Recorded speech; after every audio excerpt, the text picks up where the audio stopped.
I remember the first time I drove across the desert. It wasn't supposed to be anything special, just a regular, quiet drive through the endless stretch of sand. But something happened out there that still haunts me to this day.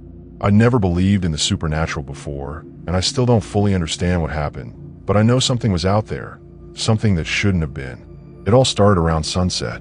I was heading home after a long business trip, and I decided to take the scenic route across the desert to avoid traffic. I'd driven that stretch of road plenty of times before, so I knew the area. The desert, as desolate as it was, had always felt strangely peaceful to me. Emptiness that stretched as far as the eye could see. That evening, though, something felt off. The air felt heavier, almost suffocating, and the sun seemed to set faster than usual, painting the sky a deep, unsettling red. I've been driving for a while, and the small, dirt road started to narrow.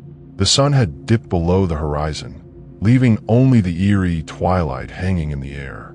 I was alone in the car, just me and the vast emptiness. And that's when I noticed something strange, a flicker in the distance.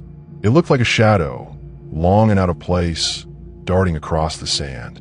At first, I dismissed it as nothing more than a trick of the light or an animal crossing my path.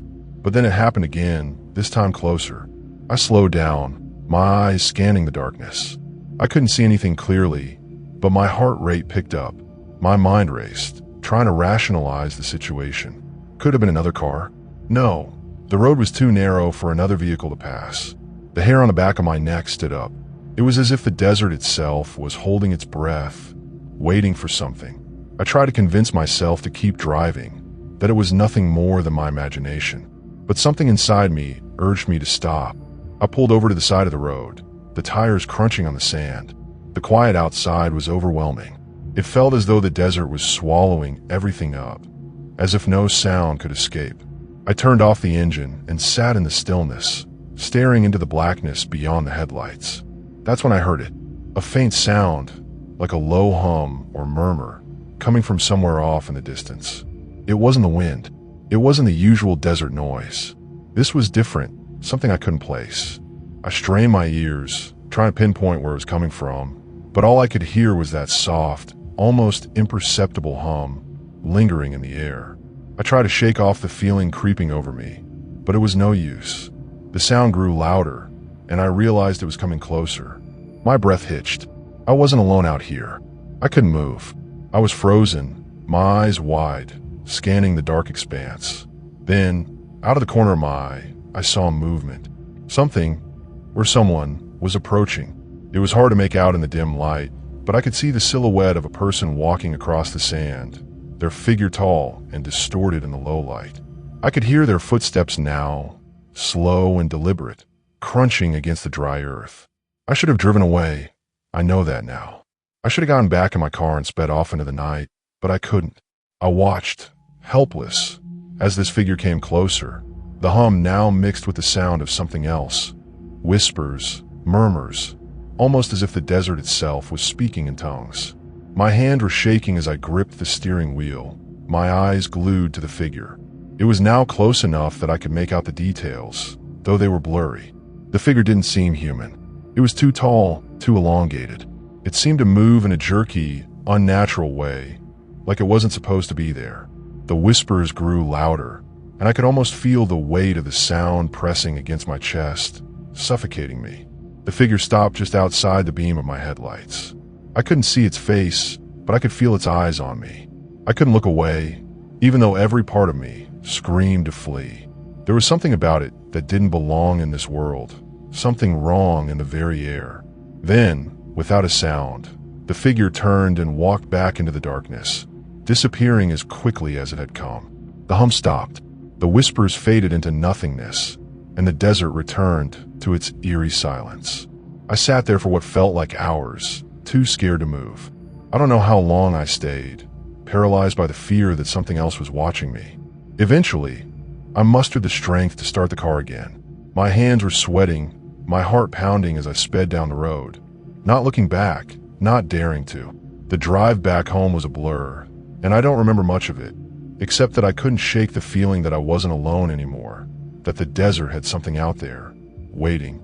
To this day, I don't know what it was that I saw, or if it was even real, but every time I pass through that stretch of road now, I feel the same unease. Sometimes when the air is still and the sky is a deep, unnatural red, I can hear the whispers, faint and distant, carried on the wind. And I wonder if it's waiting for me again. I didn't tell anyone about what happened that night. Part of me felt like no one would believe me anyway. How do you explain something that doesn't have a clear shape, or logic, or even a name? But I knew what I felt, and whatever it was, it stayed with me. For weeks after that night, I couldn't sleep. Every time I closed my eyes, I was back there, in the car, staring into the endless dark. I'd hear that low humming again, and in the silence of my room, I'd start to question whether I'd really left the desert behind it all. 3 weeks later, something strange happened. I got a call from a block number at 2:13 a.m. I normally wouldn't answer, but something about the timing felt deliberate. I picked up. There was nothing on the other end, just silence, but not the kind of silence you hear when no one's speaking. This silence had a texture to it, like something was breathing into the line, too quiet to hear clearly, but loud enough that you knew it was there. I hung up and stared at my phone. That same weight returned, the one I felt when the whispers had filled the air in the desert. I didn't sleep at all that night. The next morning, I checked my voicemail, even though no message had been left. To my surprise, there was a 1-second voice message. Just 1 second. I pressed play. It was static. But in that static, just before it ended, I heard a whisper. I couldn't make out what it said exactly, but it sounded eerily like my name. I thought maybe I was losing my mind. Maybe my brain had created some kind of trauma response. So I drove back to that same stretch of road to prove to myself there was nothing there.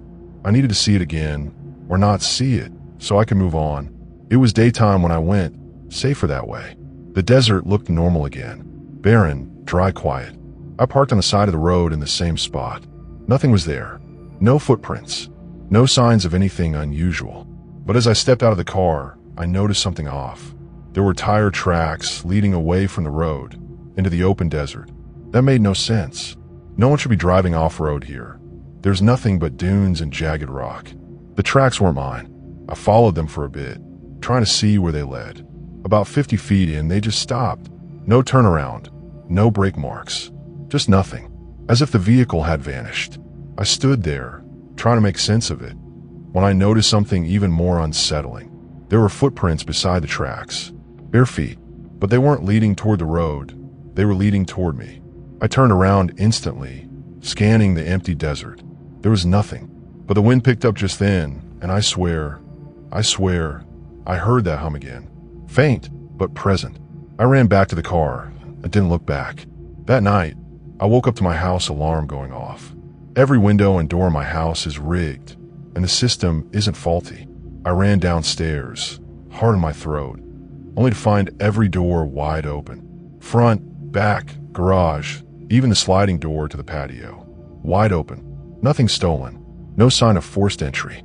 Just the wind whistling through my home. And there was one more thing. A line of sand, stretching from the front door all the way to the center of my living room. It didn't make sense. It was like the desert had followed me home. I tried to tell myself it was a prank or my own forgetfulness. But the next night, it happened again. This time, the doors were still locked, but the sand, it was in my bed. I stopped sleeping after that. I barely ate. Every time I walked by a mirror, I expected to see something behind me. I stopped answering unknown calls. I taped over the peephole on my door. I even considered moving, but I couldn't shake the feeling that it wouldn't matter where I went. I had seen something I wasn't supposed to, and it had seen me too. The final straw came 3 nights ago. I woke up at 3:33 a.m., not because of a sound, but because of silence. Absolute silence. No humming of the fridge. No hum of the air conditioner. No ambient street noise. Just dead, hollow quiet. I sat up in bed and realized something that made my blood run cold. There was a shadow on the floor, but there was no one standing in the room. The shadow was there, clear as day, but cast by nothing. It was tall, thin, distorted, the exact same shape I'd seen in the desert. I couldn't move. My breath caught in my throat as the shadow started to shift, almost like it was breathing. I didn't wait. I ran outside, barefoot, and sat in my car until the sun came up. When I finally worked up the courage to go back inside, The shadow was gone, but on the wall where it had been, there were words, scratched into the drywall, almost carved with fingernails. 3 simple words. You saw me. I haven't slept since. I don't know what it was, or why it chose me. But if you're ever driving alone through the desert, and you feel something watching you, don't stop the car. Don't pull over. Don't listen to the whispers. And whatever you do, don't look directly at it. Because once you see it, it sees you too.